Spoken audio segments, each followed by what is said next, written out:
Well, I also like to thank David Diggs for making the trek out and making this happen. This is a very important use case, especially if we're going to go into next year, which is the major election cycle.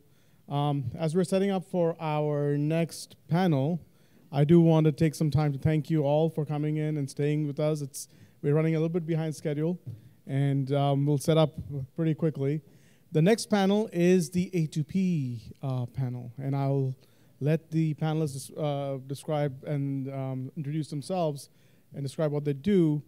But what it makes me excited is, to me, that's the front gate for all the senders. So it'll be interesting to see how they're looking at 10DLC, how they're looking at trust, identity, and interoperability, because that's where, as they like to say in our industry, the last mile, the last yard, or what do we want to call it, the last click, meets our customer. So let's get started.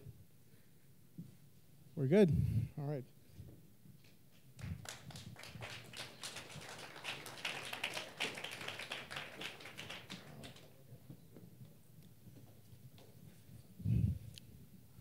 So I will let the panelists introduce themselves, starting with my repeat panelists, Bella Simon from Telesign.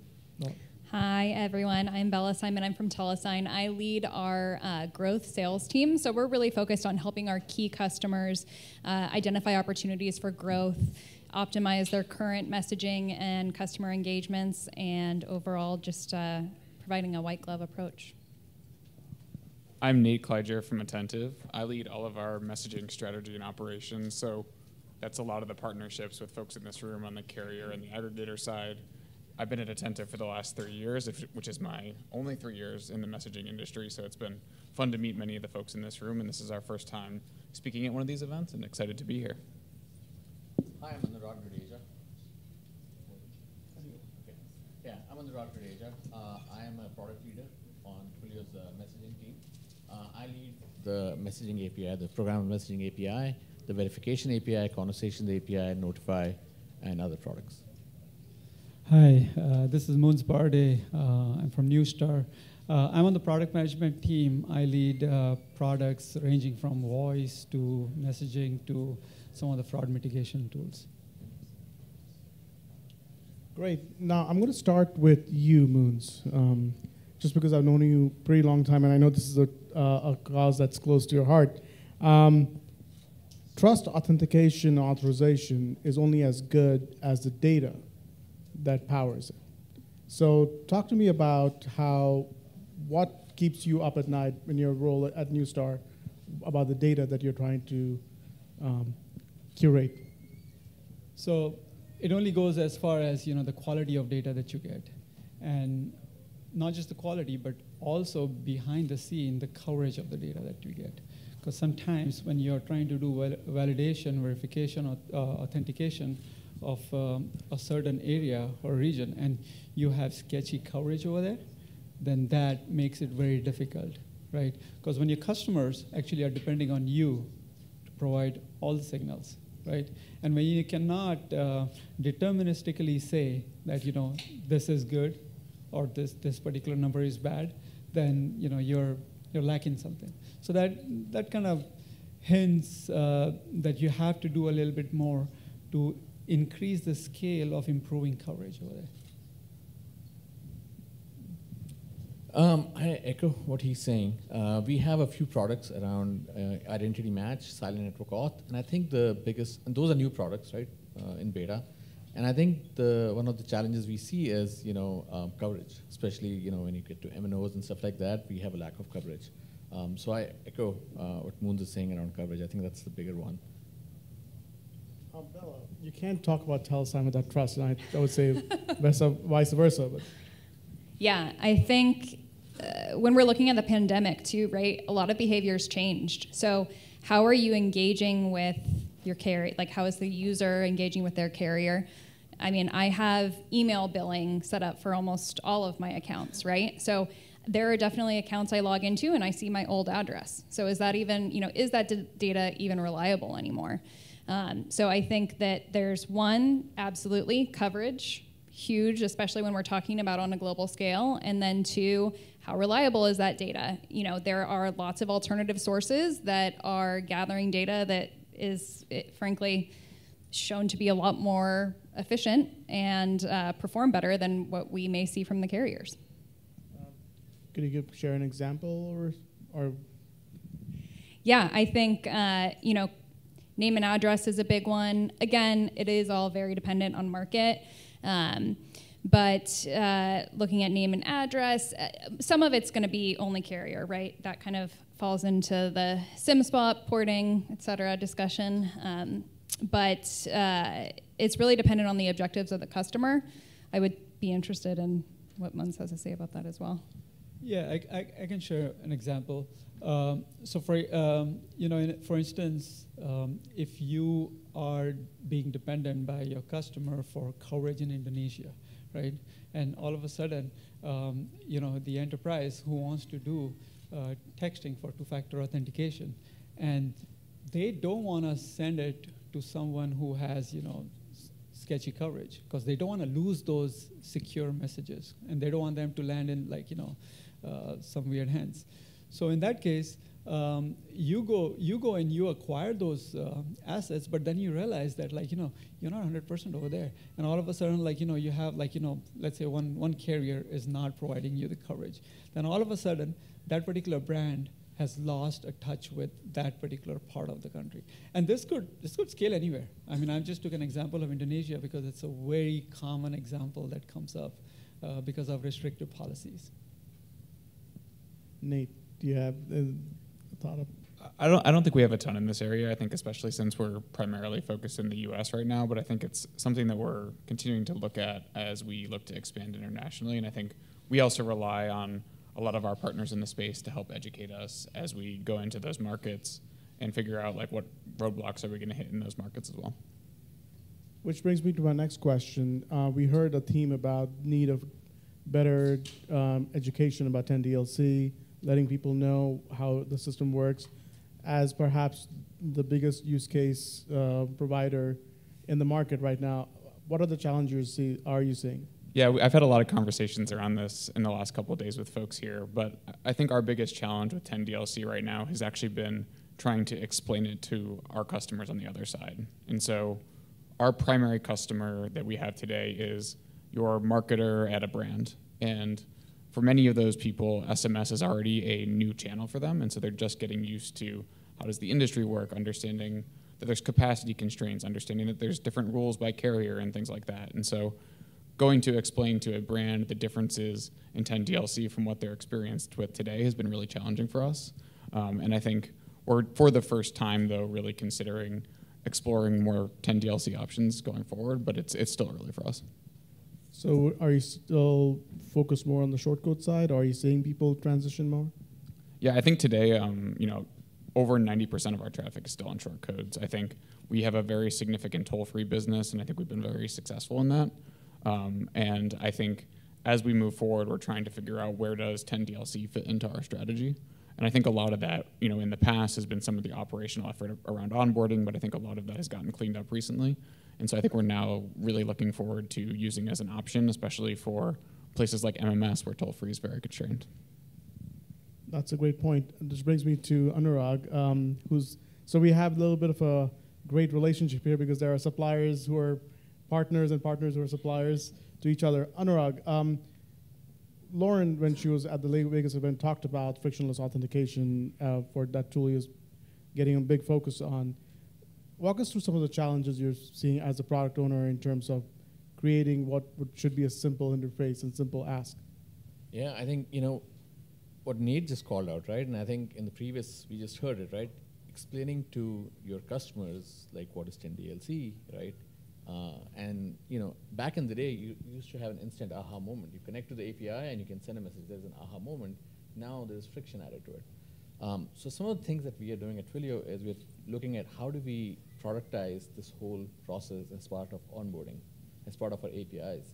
So for ISVs, right, they can just integrate with our APIs to do verification, right, and they don't have to do this manually again.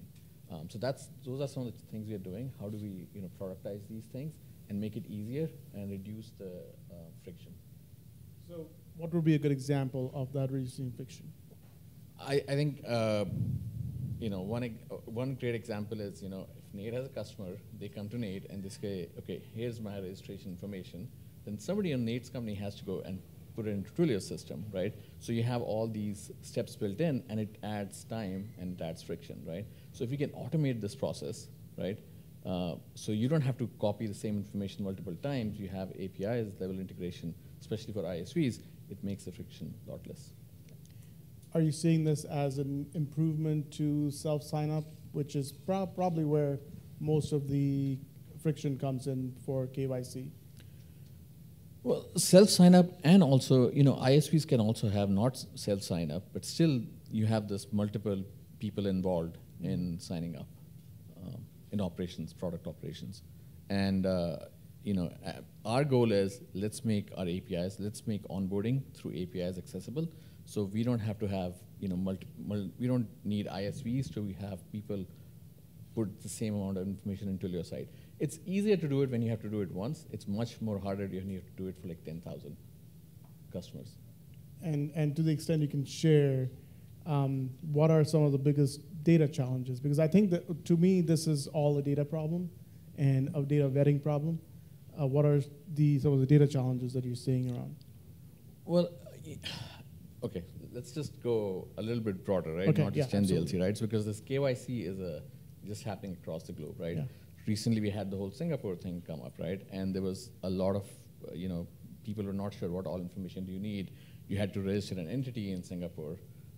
You had to get an EIN to register an entity in Singapore. So there's a lot of things that are playing out there. And those are some of the challenges that are coming up.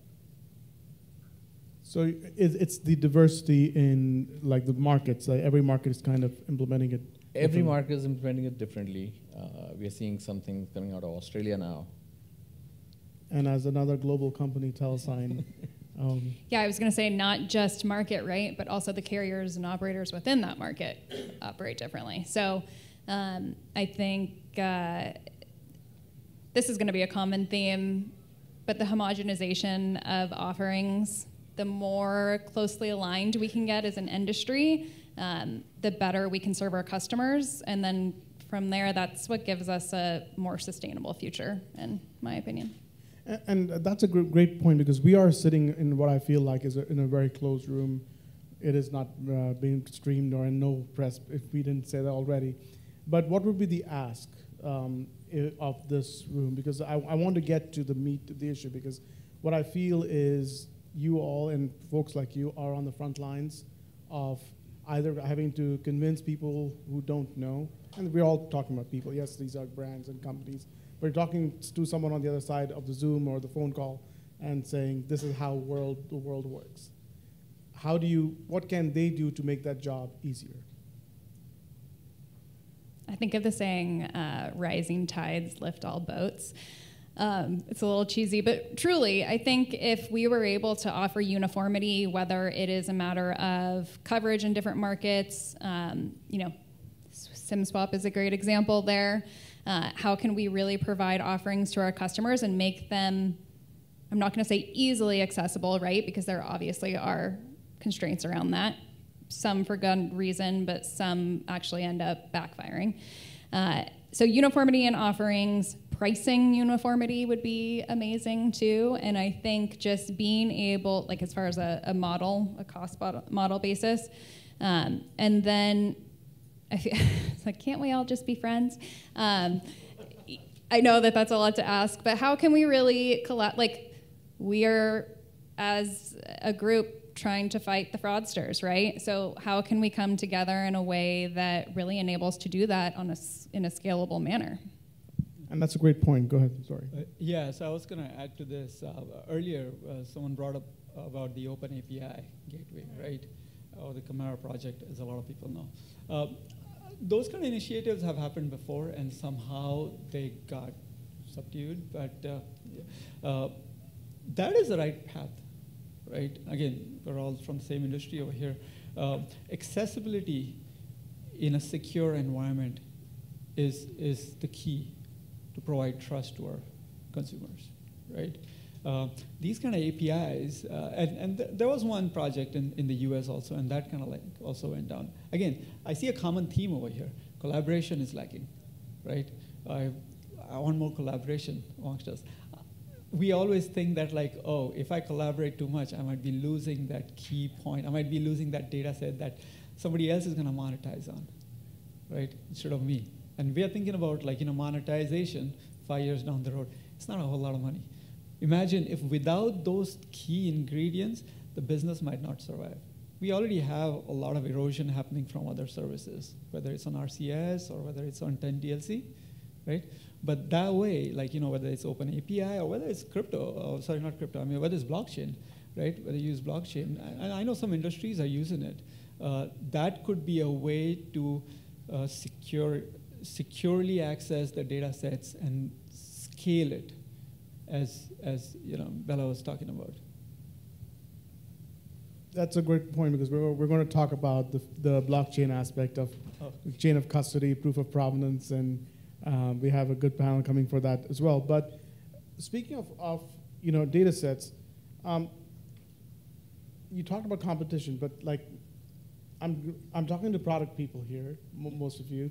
My question is, what's missing? Is it accuracy or just entire data sets missing? It's both. It's both. There are some data sets that are missing within the space, within, let's say, from telco side, right? Again, I think the open API will make that. I think they opened up around 20, opened up only upon 8, and the goal is to make 21. So like around 13 are missing over there, right? Rest of the world, they're still missing more.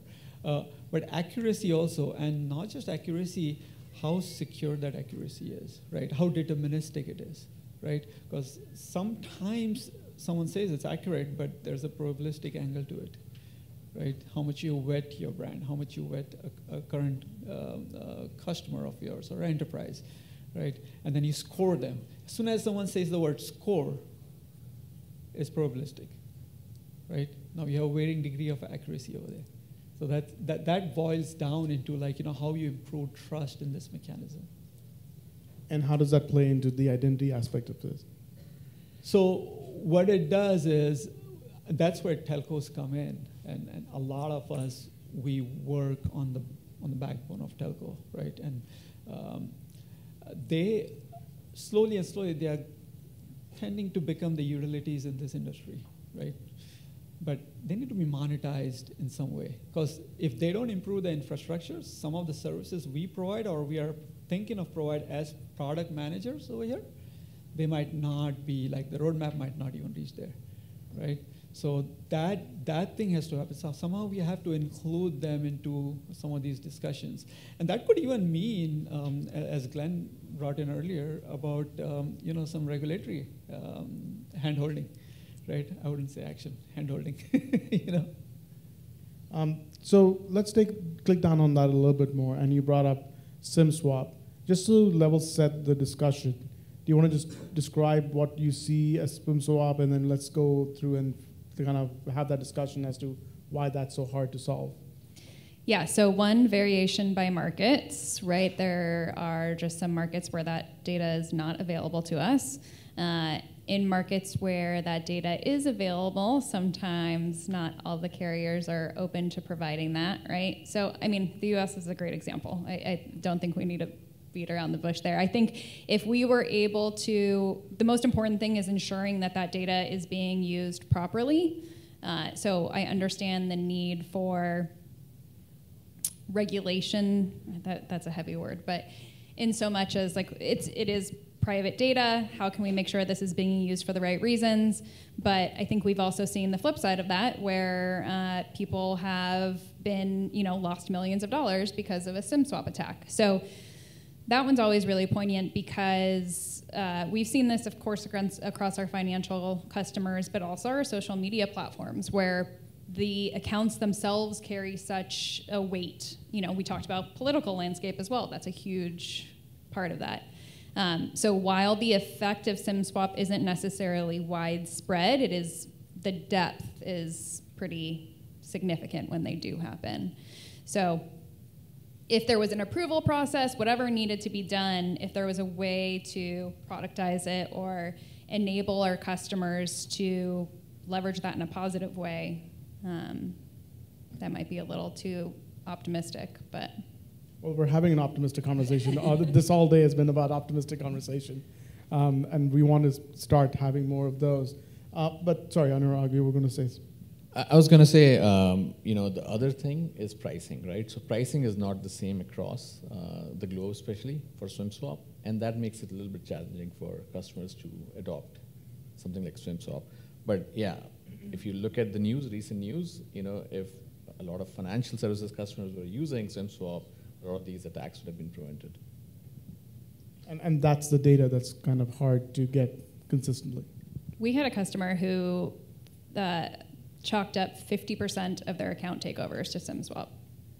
And it was a significant amount of ATOs to start. And account takeovers, and I don't need to tell this room, is perhaps one of the biggest source, especially in this API-driven world, of spam, right? And that's something that we need to work on together. What are some of the other threats to A2P messaging that you're seeing, both internally from the stuff that we need to execute on as a group, and I'll open it up to all of you, and externally, and I'm going to space specifically like WhatsApp. I find it kind of ironical that WhatsApp built a very rich messaging platform using a phone number that people in this room and people before us invented, and then they just steal that user ID, if you will, and build a better platform on it. So let's have that conversation and see, is that really a threat to what we're trying to do in this room? Yeah, I can start. There are quite a few, and they come slowly. You will notice Elon Musk just did that whole thing with Twitter, right? It's not wrong, right? Ironically, he's making his paid subscribers less secure than his unpaid subscribers, because unpaid Twitter users are going to be using authenticators, which is more secure than his paid guys who are using SMS, right? And I mean, the NIST came up with rules like long time back. So authenticators, it's not just from Microsoft, but also Google has its authenticator. They're taking up a lot of that A2P business, two factors, multi-factor, right? And now the other theme I'm seeing is super apps, right? I mean, WhatsApp is great, but I mean, TikTok share has grown tremendously, right? And we don't even have to talk about WeChat or like, right? I mean, the eastern side, that's covered. But other like Viber is another one, right? Once you are in that particular platform, you don't have to go outside. All that authentication happens inside it. So that's one part of the business, and there could be other parts of the A2P business that will slowly and slowly get eroded if we do not get our act together. So I'm going to take a little bit different opinion there. So if you think of it, right, SMS was not built for 2FA, right? But the reason it works for 2FA is because it's so easy to use it, right? You don't have to go enroll in anything. You put your phone number in there. The code comes in, and if you're an iOS user, it's filled in for you. If you're an Android user, it shows you there, click on it, it goes in. No issues, right? On an authenticator app, I agree with you, it's more secure, but reality is onboarding into an authenticator app is so painful. I don't think I can ask my mom to do it. So I think what I see as a challenge is that we are not innovating, right?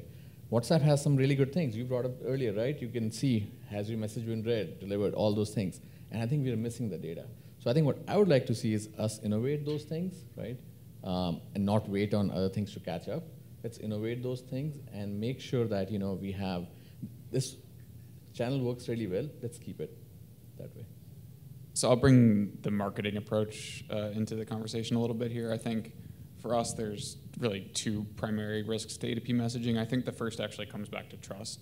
The consumers on the other end, they engage with a lot of our marketers' messages because they see them, they trust them, they know where it's coming from. If you were to go back 5 years ago, our sales pitch basically started with email is dead because it's very spammy, because no one trusts what's coming in there. And so what we need to do as an industry is make sure that that consumer trust doesn't erode. And in order to do that, I think a lot of the stuff that we've been talking about today is really important. And I think on the other side of it too is that, for marketers, it has to be an efficient channel. And so I think conversations around pricing and rising pricing in the industry, especially as we look at stuff internationally, it becomes really challenging because marketers, they have $100 to spend, and they're going to spend that $100 in the places that generate the most revenue per dollar. And right now, SMS has really high engagement, for example, and so it's been very effective for them. But as prices rise, as trust erodes, it forces them to look at other areas. And so I think in terms of the actual volume of messages that they're sending, it becomes a risk. Yeah, I think the pricing is a huge part of it, right? I mean, I don't mean to pick on Indonesia today, but there are markets where they're pricing themselves out of SMS, right? It becomes a matter of then customers look at alternative channels. Each of those alternative channels has their pros and cons, but we really need to think about economies of scale and, again, sustainable growth as opposed to short-term earnings. Just so optimistic today. So I think that the more that we are taking a long-term approach and thinking about what we want to do with the medium as a whole and what objectives and services we want to offer, the more valuable it becomes to everyone. And in terms of optimism, I'll say that I'll one up you on optimism. I just want delivery reports to work on SMS so I can send a text message and it says delivery. That would be rich enough for me, and that'll be perfect. Now, I'll go back to you. Marketing is one of those, it's the #1 use case for outbound messaging. It also is the #1 headache for almost everyone in this room.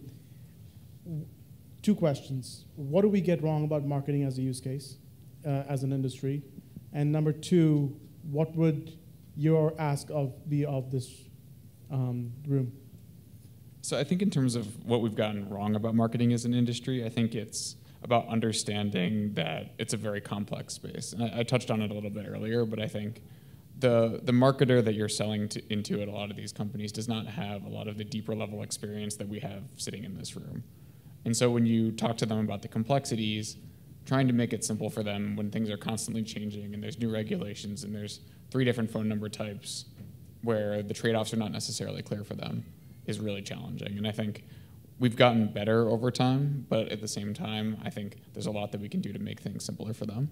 And so I think for me, the biggest ask is pretty much related to that, which is how do we make the different trade-offs that a customer makes between toll-free 10 DLC short code very obvious to them? And I think one side of that is what are the use cases and most effective ways for them to use it when it comes down to who they can send to, send speeds, all of that, but also from a pricing perspective. And I think right now, it's kind of like a zigzag between them. And I think that's why for a lot of our customers, it's been hard to really convince them to go try something new without a lot more of that clarity.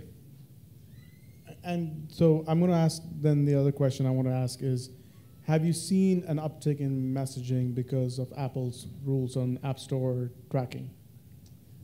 I don't know that we've seen necessarily a directly correlated uptick on that. I think in general, the way that we see things changing is from an efficiency of spend, like I was saying before. So I think our ability to show that direct engagement has been a huge positive for us in that. So I think as over the last, let's say, year or so, as there's been economic conditions and things like that where marketing budgets are constrained, people are really looking at where to be more efficient, I think we have actually not really seen any real change, especially for our larger customers, in how much they're willing to spend in SMS. And I think it is likely related to a lot of that. And before we open up for questions, I do want to say that when I knew you were doing something so special, you as an attendant were doing something special with the marketing use case when you had opt-ins through Instagram. And that was like one of those, oh, you almost have that, I wish I had thought of that idea. And so that was well done. But I'd like to open up to the audience and see if you have any questions.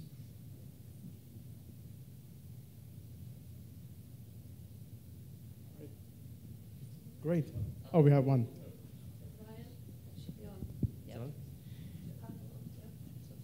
So, what's loud? I think part of the challenge that I see, it's kind of the reverse. You gave some asks of operators, and I heard them, and I think they're fair. But the reverse is the same. I believe as an operator, I'm flying blind. I don't have the data. Every aggregator says, trust me, I'm gonna filter your traffic for you. It's going to be the best quality ever, and we're going to bring the best brands to you. Okay, so that's okay. But we don't have a lot of visibility into that. So to me, and my question really for the panel is, how do we integrate the value chain? Right now, MNOs are focused on termination fees. But that's not really what we're selling. We're selling CPM. And there is no understanding of that. We're not selling our data. We're not monetizing our data back to the advertisers. And I don't think there's really an appreciation of the fact that we actually are selling advertising within a telco. And I think we need your help to figure out how to do that. I will say Telesign really started within 2FA via SMS and voice, so marketing is still not a huge use case for us. But that being said, our relationships with the carriers are very important to us because we have a foundation in delivering mission-critical messages. So I think that it's, I hear you. I wish I had actually a good answer here. But I think we are really focused on the trust and identity aspect and how we can help our customers and consumers be protected from fraud. So what are those signals that can help us achieve there? But I don't know if... Yeah, I think it's a really interesting question on like how do you talk to customers around like the value of the channel that they're getting, and I think I actually agree with you. I think there's a lot more that can be done there. I think the challenge is that like you go talk to the marketers directly and like you have to really educate them on what they're getting and like why it might make more sense from an engagement perspective to like pay higher costs and things like that. And I think especially right now when efficiency is the name of the game and they're asking us like how can we send less messages and generate more revenue, I think we need to be creative and work together on that. So I think it's something that we can definitely talk about more and think through, but I think the more that we can partner on that together across all of our partnerships with operators and aggregators in general, I think we're definitely interested in continuing to explore that. To your comment about flying blind, right? I think some of the things we are doing around productizing, the whole verification as part of onboarding and stuff like that, I think that's something we can definitely work on. How do we share that across, right? So you're not flying blind. You have access to all that information that we are getting, and you have access. You have looking at what traffic is flowing through. Yeah. So as the last line of defense, right? I mean, you're the first point of contact for any subscriber. That's where trust comes in. When we talk about trust, we're talking about the MNOs, right? And the subscribers, consumers need to have that trust with you, right? So to have that in place, there will need to be some ways some of the data sets could be opened up and could be opened up homogeneously, or it could be in an open API format, or there could be other ways. And I do believe that not all A2P is same. There are some use cases are much higher value than the others, right? For example, marketing. All those guys who are in legacy routing solutions, our contracts literally say rating, routing, billing, and network maintenance. And then they added fraud mitigation at some point over the last few years. I don't see marketing anywhere, But there are some parts of that A2P traffic that is very critical, especially with fraud mitigation or healthcare, right? Those kind of things where the value, there could be a cost associated, opportunity for MNOs to monetize a little bit, but the value is tremendous for somebody who wants to embed that communication solution within their healthcare platform. Right? Well, that's about the time we have for right now, and I would like to thank our panel. All of you had to fly in a lot too long to come here, so thank you so much. Thank you.